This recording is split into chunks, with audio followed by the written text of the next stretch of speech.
আজকে আমি তোমাদের ডিটক্স ওয়াটার বানিয়ে দেখাচ্ছি। এর জন্য লাগবে টাটকা পুদিনা পাতা, শসা, লেবু, আমলকি। একদম যেন এরকম ফ্রেশ হয়। ফ্রিজে রাখার পর সেই শসা লেবু কিন্তু নেওয়া হবে না, সেটাতে উপকার কম হবে। ফ্রিজে রাখার পর সেই সবজির গুণটা অনেকটা কমে যায়। আর লাগবে চিয়া সিড। আমি বড় মুখের কাঁচের বোতলে বানাই, কিন্তু তোমাদেরকে দেখাতে সুবিধার জন্য কাঁচের বোলের মধ্যে আজকে বানিয়ে দেখালাম।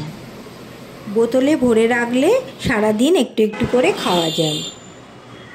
শসা, লেবু, পুদিনা পাতা, আমলকি সব ভালো করে ধুয়ে নিয়ে এবার এইভাবে কেটে নিলাম। গোল গোল করে লেবুগুলো পাতলা পাতলা করে কাটতে হবে, শসাগুলো খোসা শুদ্ধ পাতলা পাতলা করে কাটতে হবে, আমলকিটাকেও খুব পাতলা পাতলা করে কাটতে হবে, আর পুদিনা পাতার পাতাগুলোকে ছাড়িয়ে নিয়ে খুব ভালো করে ধুয়ে নিতে হবে।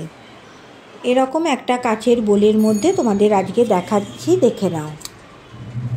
আমি দেবো প্রথমেই চিয়া সিড, টিস্পুনে 2 টিস্পুন। চিয়া ভীষণ উপকারী একটা সিড, খাওয়া ভীষণ ভালো। এরপর দিলাম আমলকি। আমলকি তো তোমরা সবাই জানো ভীষণ উপকারী। তারপর দিলাম লেবুগুলো। লেবুগুলো কিন্তু খুব পাতলা পাতলা করে কাটতে হবে, এরকম গোল গোল চাকা চাকা করে। তারপর দিলাম শসা। শসার উপকার তো বলার নেই, তোমরা সবাই জানো। শসাগুলোও কিন্তু খোসা সমেত পাতলা পাতলা করে কেটে নিতে হবে।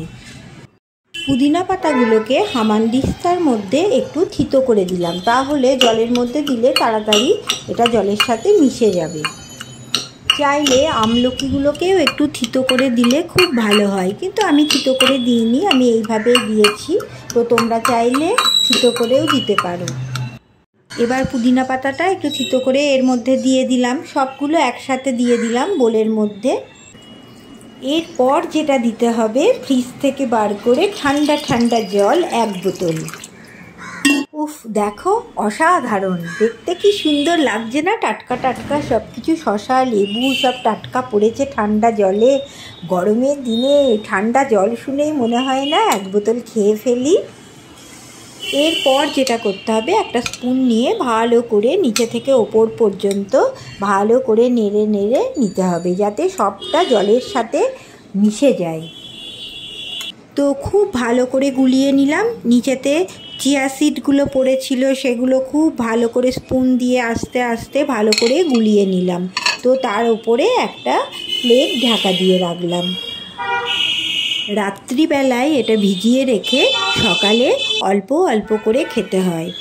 এমনি যেমন আমরা জল খাই সেরকম জল খাবো, কিন্তু এটা অল্প অল্প করে একটু একটু করে মাঝে মাঝে খেলে ভীষণ উপকার।